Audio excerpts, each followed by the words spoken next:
This platform is used for the inspection, repair, and calibration of major components. Depending on usage frequency, it requires hand scraping every 3 to 6 months to ensure and correct precision.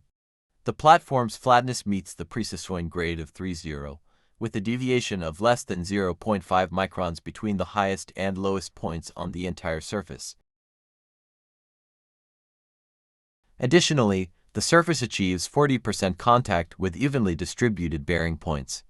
The platform is made of gray cast iron grade 300, and the hand scraping process takes approximately 300 hours.